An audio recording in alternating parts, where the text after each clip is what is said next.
어르신, 오늘 음식이 좀 많이 남았어요. 난 돈이 없는데? 아니에요. 오늘 이 재료가 많이 남아서요. 남아서요. 어르신, 오늘 병철은 봉투를 받으며 처음으로 수아의 얼굴을 정면으로 바라봤습니다. 눈 밑에 짙은 다크서클, 야윈 뺨, 그러나 흔들리지 않는 눈빛이었습니다. 병철은 아무 말도 하지 못하고 가게를 나왔습니다. 골목을 걸으며 손에 든 봉투를 내려다봤습니다. 따뜻했습니다. 병철은 처음으로 이 온기가 계산이 아니라는 걸 알았습니다. 어르신, 오늘은 일찍 오셨네요. 국밥죽에 수아가 국물을 떠올렸습니다. 오늘 국밥은 달랐습니다. 한술 뜨는 순간 병철은 숟가락을 멈췄습니다. 진하고 깊었습니다. 뼈와 고기가 긴 시간 우러난 맛이었습니다. 그러면서도 어딘가 애틋한 맛이었습니다. 병철은 그릇을 다 비웠습니다. 말없이 일어서며 국밥값을 테이블에 놓았습니다. 그리고 처음으로 한마디를 덧붙였습니다. 맛있었네. 수아가 고개를 들었습니다. 살짝 놀란 표정이었습니다. 그리고 조용히 웃었습니다. 감사합니다, 어르신. 병철은 가게를 나왔습니다. 골목을 걸으면서 생각했습니다. 내일이면 일주일이 끝납니다. 결론을 내려야 합니다. 하지만 벌써 결론은 나 있었습니다. 병철 자신만 아직 인정하지 않고 있을 뿐이었습니다. 평범해 보이는 사람들의 숨겨진 이야기, 매일 새롭게 전해드립니다. 아직 구독 안 하신 분들은 지금 구독 버튼 눌러주세요. 알림 설정까지 해두시면 내일 이야기도 가장 먼저 만나보실 수 있습니다. 일주일 전으로 돌아가겠습니다. 아들 재혁이 결혼 허락을 구하러 온 날, 병철은 처음으로 아들에게 욕을 했습니다. 미혼모라니. 이 미친놈아. 32살 아들이 아버지 앞에 무릎을 꿇었습니다. 그 모습이 병철의 눈에 박혔습니다. 아버지, 제발이요. 정말 좋은 사람이에요. 병철은 단호하게 거절했습니다. 하지만 그날 밤 잠을 이룰 수 없었습니다. 사별한 아내의 말이 자꾸 떠올랐습니다. 당신은 사람을 겉으로만 봐요. 언젠가 그게 가장 큰 후회가 될 거예요. 결국 직접 확인하기로 했습니다. 재벌 회장 신분으로는 그 여자의 진짜 모습을 볼 수 없었습니다. 낡은 패딩에 산발한 머리, 거지 행색으로 골목 끝 국밥집 앞에 섰습니다. 문을 열자 구수한 국물 냄새가 확 끼쳤습니다. 가게는 정말 작았습니다. 테이블 2개, 낡은 메뉴판 하나. 오픈형 주방 앞에 26살의 어린 여자가 아기를 포대기에 쌓아놓은 채 서 있었습니다. 어서 오세요. 거짓골의 병철을 보고도 수아는 환하게 웃으며 인사했습니다. 병철은 속으로 비웃었습니다. 누가 저렇게 웃어주나? 계산이겠지. 국밥 하나 주게. 수아가 주방으로 들어가려는데 그때였습니다. 가게 문이 벌컥 열리더니 술 냄새를 풍기는 중년 남자가 비틀거리며 들어왔습니다. 행색이 말이 아니었습니다. 수아의 얼굴이 잠깐 굳었습니다. 하지만 그뿐이었습니다. 어르신, 이쪽에 앉으세요.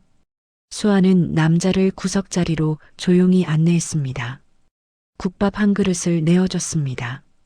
남자는 말도 없이 받아먹기 시작했습니다. 수아는 남자의 점퍼 주머니를 조심스럽게 뒤졌습니다. 낡은 명함 하나를 꺼냈습니다. 명함 뒷면에 적힌 번호로 전화를 걸었습니다. 안녕하세요. 이분 아드님 되세요? 저 골목 이씨 국밥집인데요. 아버님이 여기 계세요. 데리러 오실 수 있으세요?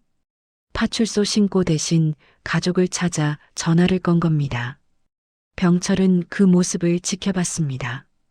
저건 다 보여주기 위한 연기야.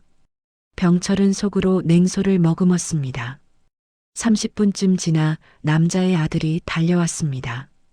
연신 허리를 굽히며 감사 인사를 했습니다. 아버지가 자꾸 술을 드셔서요. 정말 감사합니다. 괜찮아요. 따뜻하게 모시고 가세요. 남자가 나가고 나서야 수아는 병철의 국밥을 가져다 줬습니다. 많이 기다리셨죠? 죄송해요. 병철은 아무 말도 하지 않았습니다. 국밥 한 술을 떴습니다. 깊고 진한 맛이었습니다. 손이 가는 맛이었습니다. 하지만 병철은 표정 하나 바꾸지 않았습니다. 다음 날도 그 다음 날도 병철은 같은 시간 국밥집을 찾았습니다. 수아는 매번 똑같았습니다. 특별한 친절도, 특별한 홀대도 없었습니다. 거지 노인에게도 정장 차림 손님에게도 같은 온도로 대했습니다. 병철은 그게 오히려 더 의심스러웠습니다. 저렇게 일관되게 행동하는 건 더 치밀하게 계산했다는 뜻이야. 사흘째 되는 날 밤이었습니다. 골목을 지나던 병철은 가게 불빛이 아직 꺼지지 않은 걸 봤습니다. 영업이 끝난 지 2시간이 지난 시각이었습니다. 병철은 발걸음을 멈추고 유리창 너머를 들여다봤습니다. 수아가 혼자 테이블에 앉아 낡은 장부를 펼쳐놓고 숫자를 적고 있었습니다. 아기는 옆 바운서에서 잠들어 있었습니다. 수아는 한참을 계산하다가 한숨을 쉬었습니다. 그리고 다시 펜을 들었습니다. 병철은 다음날 비서에게 지시했습니다. 이수아 통장 내역 알아봐. 매달 고정으로 나가는 항목이 있는지 확인해. 이틀 후 비서의 보고가 왔습니다. 회장님, 수아 씨 통장에서 매달 같은 날 2군데로 이체가 나갑니다. 하나는 아기 의료보험료, 또 하나는 경기도 소재 납골당 관리비입니다. 가게 수입이 빠듯한데도 이 2 항목만큼은 한 번도 빠진 적이 없습니다. 납골당 관리비. 병철은 잠시 말을 잃었습니다. 언니 부부 묘소였습니다. 수아는 가게가 적자여도 월세가 밀려도 그 돈만큼은 반드시 챙기고 있었던 겁니다. 병철은 창밖을 바라봤습니다. 뭔가가 마음에 걸렸습니다. 하지만 곧 고개를 저었습니다. 동생이 언니 묘소 관리비를 내는 건 당연한 일이야. 그게 착한 사람이라는 증거가 될 순 없어. 그날 저녁 병철은 다시 국밥집을 찾았습니다. 자리에 앉아 수아가 물 한 잔을 가져다 줬습니다. 그리고 말했습니다. 어르신, 오늘은 도가니탕 나왔어요. 한번 드셔볼래요? 뼈를 12시간 고았거든요. 국밥죽에. 네. 수아는 아무 말 없이 주방으로 들어갔습니다. 병철은 그 뒷모습을 바라봤습니다. 저 여자는 왜 저렇게 국물에 공을 들이는 걸까? 손님이 많은 것도 아닌데. 병철은 속으로 중얼거렸습니다. 국밥이 나왔습니다. 한술 뜨는 순간 병철은 멈칫했습니다. 며칠 전과 맛이 달랐습니다. 더 깊고 진해진 맛이었습니다. 뼈와 고기가 우러난 진한 국물이 목을 타고 내려갔습니다. 병철은 내색하지 않으려 했지만 어느새 그릇을 다 비우고 있었습니다. 맛이 좀 달라졌나? 수아는 살짝 웃었습니다. 매일 조금씩 바꿔보고 있어요. 아직 제가 찾는 맛이 아니라서요. 병철은 그 말을 듣고 아무 대꾸도 하지 않았습니다. 그러나 가게를 나오는 내내 그 말이 머릿속을 맴돌았습니다.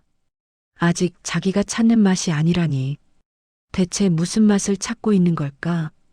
닷새째 되는 날 말끔한 정장 차림의 남자가 국밥집 문을 열었습니다. 병철의 비서였습니다. 프랜차이즈 투자자로 완벽하게 위장했습니다. 손에는 고급 서류 가방을 들고 있었습니다. 병철은 골목 모퉁이에 숨어 안을 들여다봤습니다. 비서가 명함을 내밀었습니다. 수아는 고개를 갸우뚱하며 받아들었습니다. 비서가 서류를 펼쳐 보이자 수아의 눈이 커졌습니다. 테이블 위에 펼쳐진 계약서에는 숫자 8자리가 선명하게 찍혀 있었습니다. 8억 원이었습니다. 병철은 골목에서 숨을 죽이고 지켜봤습니다. 어떻게 반응할까? 얼마나 빨리 손을 내밀까? 그런데 이상했습니다.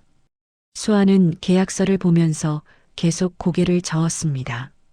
당황한 표정으로 손을 내저었습니다. 1시간쯤 지나 비서가 가게에서 나왔습니다. 회장님, 하루 시간을 달라고 했습니다. 병철은 고개를 끄덕였습니다. 계산 중이겠지. 얼마나 더 뜯어낼 수 있는지. 다음 날 비서가 다시 가게를 찾았습니다. 이번엔 30분도 안 돼서 나왔습니다. 회장님, 거절했습니다. 뭐라고? 정중하지만 단호하게 거절했습니다. 이유를 물었더니 이렇게 말했습니다. 아버지가 만들고 언니가 지킨 가게라고. 자신이 함부로 바꿀 수 없다고요. 병철은 말을 잇지 못했습니다. 8억을 거절했다고요. 가게 수입이 빠듯해서 납골당 관리비 내기도 빠듯한 처지에 8억을 하루 만에 거절했다고요. 병철은 한참을 그 자리에 서 있었습니다. 그러다 입술을 깨물었습니다. 아직 모릅니다. 더 큰 걸 노리는 걸 수도 있어. 지금 착한 척하면서 아들을 통해 더 많은 걸 얻으려는 계산일 수도 있어. 그날 저녁 병철은 다시 국밥집을 찾았습니다. 수아는 평소와 똑같았습니다. 방금 8억짜리 제안을 거절한 사람 같지 않았습니다. 표정에 아쉬움도 미련도 보이지 않았습니다. 국밥을 먹으며 병철은 수아를 유심히 관찰했습니다. 아기를 등에 업은 채 주방을 정리하던 수아가 문득 선반 쪽으로 걸어갔습니다. 먼지 쌓인 낡은 노트를 꺼내 들었습니다. 표지가 달아 있었습니다. 오래 쓴 흔적이 역력했습니다. 수아는 노트를 펼치고 한참을 들여다봤습니다. 그리고 조용히 중얼거렸습니다. 언니, 아직 멀었지? 병철은 귀를 세웠습니다. 언니, 또 그 이름이었습니다. 병철은 국밥집을 나오자마자 비서에게 전화를 걸었습니다. 이수아 언니 어디 있는지 당장 알아봐. 가족관계 전부 다 조사해. 다음 날 아침 비서에게서 전화가 왔습니다. 회장님, 조사 결과 나왔습니다. 이수아 씨 언니 이지아 씨입니다. 7개월 전 교통사고로 남편과 함께 현장에서 사망했습니다. 병철은 말을 잃었습니다. 그때 아기는요? 생후 2달이었습니다. 수아 씨가 사고 직후 바로 조카를 인계받았습니다. 현재 법적 양육권도 수아 씨 앞으로 되어 있습니다. 전화를 끊고 병철은 한참을 소파에 앉아 있었습니다. 계산을 해봤습니다. 지금 아기가 생후 9달. 언니가 죽었을 때 아기는 생후 2달. 수아는 그때부터 혼자 조카를 키워온 겁니다. 미혼모가 아니었습니다. 병철은 창밖을 바라봤습니다. 머릿속이 복잡했습니다. 그렇다면 지금까지 내가 본 것들이 전부 다르게 보이기 시작했습니다. 분유를 서툴게 타던 손, 언니가 처음 떠난 직후라 아기를 돌봐본 적이 없어서였던 겁니다. 납골당 관리비, 언니 부부 묘소였던 겁니다.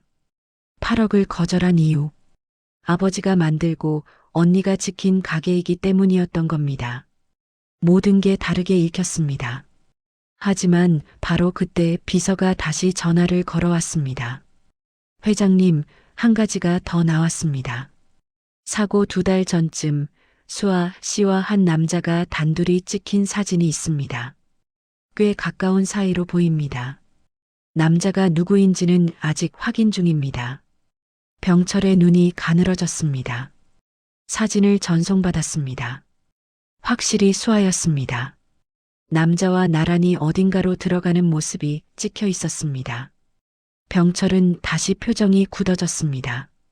역시 아직 모르는 게 있어. 더 지켜봐야 해. 그날 오후 병철은 다시 국밥집을 찾았습니다.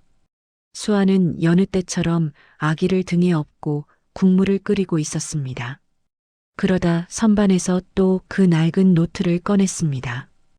펼쳐서 한참을 들여다보다가 뭔가를 적었습니다. 고개를 갸우뚱하더니 다시 지웠습니다. 박영자 할머니가 들어왔습니다.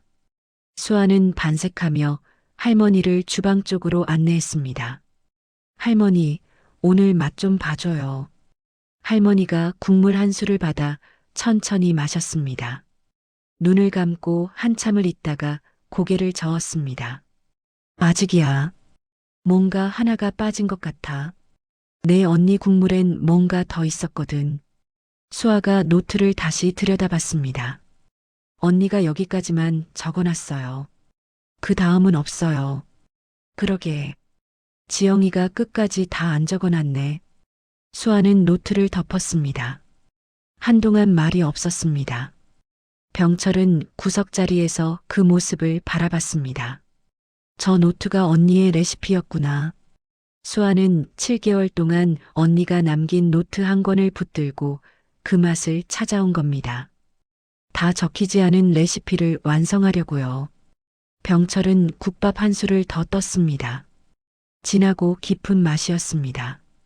아직 무언가 빠진 것 같으면서도 이미 충분히 따뜻한 맛이었습니다. 사진 속 남자의 정체가 밝혀진 건 이틀 뒤였습니다. 회장님 확인했습니다. 그 남자는 법무사입니다. 언니 부부 사망 직후 보험금 처리와 가계 보증금 문제가 복잡하게 얽혀 있었는데 수아 씨가 직접 찾아가서 해결한 겁니다. 당시 건물이 상호 변경 전이라 외관이 모텔처럼 보였던 거고요. 실제로는 법무사 사무소였습니다. 병철은 한동안 말이 없었습니다. 또 틀렸습니다. 또 다른 사람으로 봤습니다.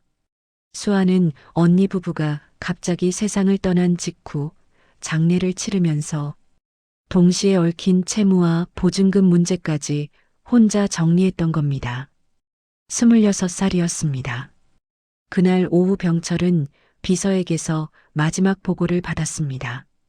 회장님, 수아 씨 과거에 한 가지가 더 있습니다. 고등학교 시절부터 국가대표 쇼트트랙 선수였습니다. 상당히 촉망받던 선수였고요. 그런데 훈련 중 무릎 부상으로 강제 은퇴 판정을 받았습니다. 언제요? 3년 전입니다. 그런데 회장님, 은퇴 판정을 받던 바로 그날 아버지 보고 전화가 왔습니다. 선수촌을 나오면서 수령한 마지막 지원금 전액과 후원사 정상금까지 모두 아버지 가게 빚을 갚는 데 썼습니다. 본인 통장에 남긴 돈은 거의 없었습니다. 병철은 천천히 눈을 감았습니다. 무릎이 망가진 날 아버지 부고를 받았습니다.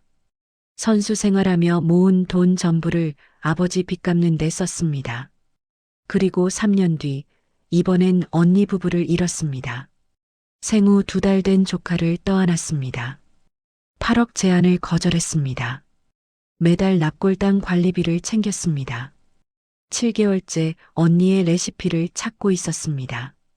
이 모든 게 한 사람의 이야기였습니다. 병철은 자리에서 일어났습니다. 국밥집으로 걸어갔습니다. 거지 행색 그대로였습니다. 수아는 저녁 영업 준비를 하고 있었습니다. 병철이 들어서자 반갑게 인사했습니다. 어르신, 오늘 일찍 오셨네요. 병철은 아무 말 없이 자리에 앉았습니다. 수아가 물을 가져다 줬습니다. 병철은 그 손을 바라봤습니다. 아기를 업고 장을 보고 12시간 국물을 끓이고 밤마다 낡은 장부를 들여다보던 손이었습니다. 국밥이 나왔습니다. 병철은 천천히 먹었습니다. 오늘따라 더 깊은 맛이었습니다. 식사를 마치고 일어서려는데 수아가 봉투를 내밀었습니다. 어르신, 오늘 국물이 좀 많이 남았어요. 저녁에 드세요. 난 돈이 없는데? 아니에요. 오늘 재료가 많이 남아서요. 병철은 봉투를 받으며 처음으로 수아의 얼굴을 정면으로 바라봤습니다. 눈 밑에 짙은 다크서클, 야윈 뺨, 그러나 흔들리지 않는 눈빛이었습니다. 병철은 아무 말도 하지 못하고 가게를 나왔습니다. 골목을 걸으며 손에 든 봉투를 내려다봤습니다. 따뜻했습니다. 병철은 처음으로 이 온기가 계산이 아니라는 걸 알았습니다. 다음 날 아침 병철은 평소보다 일찍 골목으로 나왔습니다. 국밥집 문이 열려 있었습니다. 아직 영업 시작 전이었는데 박영자 할머니가 들어가는 게 보였습니다. 병철은 멀찍이 서서 안을 들여다봤습니다. 수아가 낡은 레시피 노트를 테이블에 펼쳐놓고 할머니와 마주 앉아 있었습니다. 수아가 국물 한 그릇을 할머니 앞에 내밀었습니다. 할머니가 천천히 한술 떴습니다. 눈을 감았습니다. 한참이 지났습니다. 그리고 할머니의 눈에서 눈물이 흘렀습니다. 이 맛이야. 할머니의 목소리가 떨렸습니다. 내 언니 육수 맛. 드디어 찾았네, 수아야. 수아는 아무 말도 하지 못했습니다. 입술을 깨물며 노트를 내려다봤습니다. 한참 만에 겨우 입을 열었습니다. 7개월 걸렸어요. 그래. 7개월이나 걸렸어. 언니가 마지막 부분을 안 적어놔서요. 매일 바꿔보면서 찾았어요. 할머니가 수아의 손을 꼭 잡았습니다.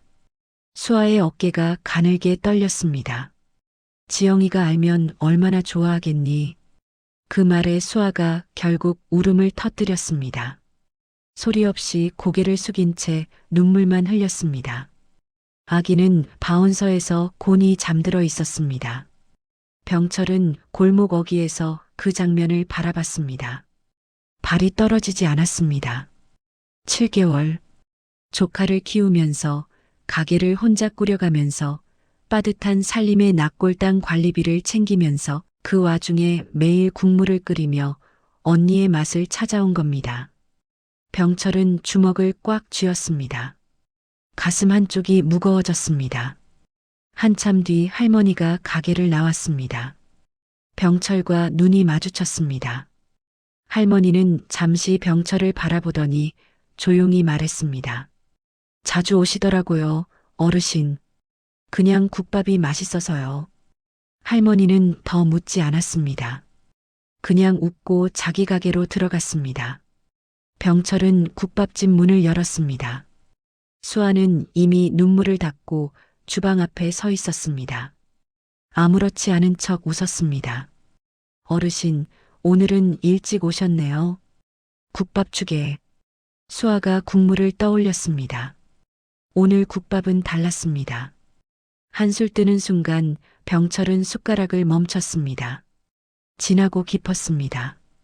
뼈와 고기가 긴 시간 우러난 맛이었습니다. 그러면서도 어딘가 애틋한 맛이었습니다. 병철은 그릇을 다 비웠습니다. 말없이 일어서며 국밥값을 테이블에 놓았습니다. 그리고 처음으로 한마디를 덧붙였습니다. 맛있었네. 수아가 고개를 들었습니다. 살짝 놀란 표정이었습니다. 그리고 조용히 웃었습니다. 감사합니다, 어르신. 병철은 가게를 나왔습니다. 골목을 걸으면서 생각했습니다. 내일이면 일주일이 끝납니다. 결론을 내려야 합니다. 하지만 벌써 결론은 나 있었습니다. 병철 자신만 아직 인정하지 않고 있을 뿐이었습니다. 일주일의 마지막 날이었습니다.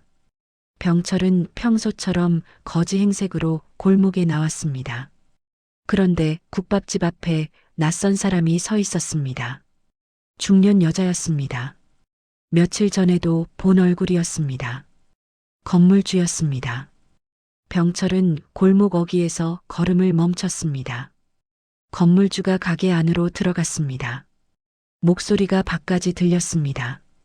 월세 다음 달부터 50% 올린다고 했지? 못 내면 나가. 수아의 목소리가 떨렸습니다. 사장님, 갑자기 50%는 너무 심한 거 아닌가요? 조금만 시간을 주세요. 시간은 무슨? 싫으면 나가면 되잖아. 아기 데리고 장사한다고 손님이 오겠어? 미혼모가 무슨 염치로. 병철은 주먹을 쥐었습니다. 안으로 들어갔습니다. 그만하시오. 건물주가 병철을 돌아봤습니다. 거지 차림의 병철을 위아래로 훑쳤습니다. 거지 주제에 끼어들지 마. 건물주가 병철을 밀쳤습니다. 병철이 뒤로 휘청거렸습니다. 그 순간 수아가 병철 앞을 막아섰습니다. 어르신한테 왜 그러세요? 바로 그때 가게 문이 벌컥 열렸습니다. 박영자 할머니가 숨을 헐떡이며 뛰어들어왔습니다. 뭐 하는 짓이에요? 남의 일에 왜 끼어들어요? 떡집 아줌마. 남의 일이 아니에요. 할머니가 수아를 바라봤습니다. 눈에 눈물이 고였습니다. 그리고 건물주를 향해 소리쳤습니다. 저의 미혼모 아니에요. 가게 안이 조용해졌습니다. 저 아기는 수아 언니 아이예요. 7개월 전에 언니 부부가 교통사고로 한꺼번에 세상을 떠났어요. 아기는 생후 2달이었고요. 이 애가 유일한 혈육이라 혼자 조카를 떠안은 거예요. 할머니의 목소리가 떨렸습니다. 그것도 모자라 아버지 빚까지 갚으려고 선수 시절 모은 돈을 전부 썼어요. 이 가게 하나 지키려고요. 그러니까 함부로 미혼모 소리 하지 마세요. 언제 왔는지 골목 상인들이 가게 밖에 모여 있었습니다. 수군거리는 소리가 들렸습니다. 건물주는 입을 다물었습니다. 주변 시선을 느꼈는지 황급히 가게를 나갔습니다. 할머니도 수아를 한번 안아주고 나갔습니다. 가게 안에는 병철과 수아, 그리고 아기만 남았습니다. 수아는 아기를 꼭 안은 채 고개를 숙이고 있었습니다. 어깨가 가늘게 떨렸습니다. 병철은 더 이상 버티지 못했습니다. 천천히 무릎을 꿇었습니다. 66평생 누구 앞에서도 무릎 꿇어본 적 없었습니다. 하지만 지금은 그래야 했습니다. 나야. 재혁이 아버지야. 수아가 고개를 들었습니다. 눈이 커졌습니다. 입술이 파르르 떨렸습니다. 병철은 고개를 더 깊이 숙였습니다. 일주일 동안 자네를 시험했어. 용서해 주시오. 수아는 한 걸음 뒤로 물러섰습니다. 재혁 오빠 아버지요? 목소리가 가늘게 떨렸습니다. 병철은 무릎을 꿇은 채 고개를 들지 않았습니다. 일주일 동안 거짓말을 했소. 자네가 우리 아들과 결혼하기에 합당한 사람인지 확인하고 싶었소. 수아는 말이 없었습니다. 아기를 더 꼭 안았습니다. 그래서 결론이 뭔데요? 목소리에 감정이 없었습니다. 병철은 그 차가움이 당연하다고 생각했습니다. 내가 틀렸소. 처음부터 끝까지 전부 다 틀렸어. 수아는 대답하지 않았습니다. 잠시 후 등 뒤로 가게 문이 열렸습니다. 재혁이었습니다. 수아에게 연락이 닿지 않아 직접 달려온 모양이었습니다. 아버지가 무릎을 꿇고 있는 모습을 보고 굳어버렸습니다. 아버지 왜? 지훈아. 수아가 아들의 이름을 잘못 부르는 병철을 말리지 않았습니다. 병철이 재혁을 봤습니다. 나 때문이다. 내 아버지 때문이야. 재혁이 수아에게 다가갔습니다. 지연아, 아니 수아야. 미안해. 아버지가 이런 분이 아닌데. 알아요. 수아가 조용히 말했습니다. 오빠 아버지라서 놀란 거지. 화가 난 건 아니에요. 병철이 천천히 일어섰습니다. 무릎이 아팠지만 그건 중요하지 않았습니다. 자네 언니 이야기를 들었소. 아버지 가게 이야기도. 7개월 동안 그 맛을 찾아온 것도. 병철은 수아를 바라봤습니다. 내가 평생 만난 사람 중에 이렇게 단단한 사람은 없었소. 수아는 고개를 숙였습니다. 눈물이 뚝 떨어졌습니다. 시간을 주시오. 내가 제대로 사과할 기회를. 수아는 한동안 아무 말도 하지 않았습니다. 아기가 병철을 향해 작은 손을 뻗었습니다. 병철은 손가락을 내밀었습니다. 아기가 꼭 잡았습니다. 그 순간 수아가 입을 열었습니다. 오빠가 처음 여기 온 날 기억해요? 병철이 재혁을 봤습니다. 재혁이 조용히 고개를 끄덕였습니다. 언니 장례 치르고 가게 문 처음 다시 연 날이었어요. 아무도 없었거든요. 그날 오빠가 혼자 들어와서 국밥 한 그릇을 다 비웠어요. 수아의 목소리가 떨렸습니다. 나가면서 한마디만 했어요. 맛있었어요. 내일도 열어요? 그 말 듣고 처음으로 울었어요. 그래서 다음 날도 문을 열었고요. 재혁의 눈에서 눈물이 흘렀습니다. 병철도 눈시울이 뜨거워졌습니다. 가게 안이 조용했습니다. 아기만 병철의 손가락을 잡고 방긋 웃었습니다. 병철이 조심스럽게 아기를 안아 올렸습니다. 작고 따뜻했습니다. 가슴 안으로 쏙 들어왔습니다. 내가 제일 큰 거지였어. 마음이. 수아가 처음으로 작게 웃었습니다. 그 웃음이 국밥집 안을 가득 채웠습니다. 창밖으로 저녁 햇살이 골목 안으로 비스듬히 들어오고 있었습니다. 낡고 작은 가게였습니다. 그러나 그 순간만큼은 세상에서 가장 따뜻한 곳이었습니다. 이야기가 재미있으셨다면 구독과 좋아요 부탁드려요. 오늘도 좋은 하루 되세요.